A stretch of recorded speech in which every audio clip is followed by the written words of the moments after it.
এটা সেই জায়গা যেখানে আমাদের নবী পাক সাল্লাল্লাহু আলাইহি ওয়াসাল্লাম দাঁড়িয়ে নামাজ পড়িয়েছিলেন। এই জায়গাটিকে বলা হয় জান্নাতের বাগিচা। নবীজি বলেছিলেন, মসজিদের এই মিম্বার থেকে আমার ঘর পর্যন্ত যতটুকু জায়গা, এটা যেন জান্নাতের বাগান। এখানেই রয়েছে নবীজির রওজা মুবারক। বন্ধুরা, আজকে আপনারা দেখতে পারবেন রিয়াজুল জান্নাহ মদিনা পাকের ভিতরের অংশ।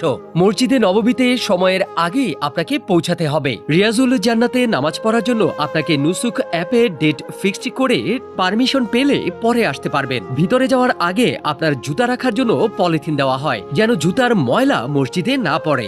যখনই আপনি দরজার কাছাকাছি যাবেন, আপনার হৃদস্পন্দন বেড়ে যাবে, কারণ এই জায়গাটা আপনার কাছে মনে হবে জান্নাত। এখানে আপনার সকল তওবাও কবুল হয়, সকল দোয়াও কবুল হয় ইনশাআল্লাহ। রিয়াজুল জান্নাতে ভিতরে আপনি মাত্র 10 মিনিটের মতো থাকতে পারবেন, খুব বেশি হলে 15 মিনিট। তবে রমজান মাসে যেহেতু ভিড় বেশি হয়, আরো কম সময় দেওয়া হয়। আল্লাহর কাছে লাখ লাখ শুকরিয়া যে আমাদের কিসমত এত ভালো, ভিডিওর মাধ্যমে হলেও রিয়াজুল জান্নাহ দেখার সুযোগ পেয়েছি। সুবহানাল্লাহ, আলহামদুলিল্লাহ।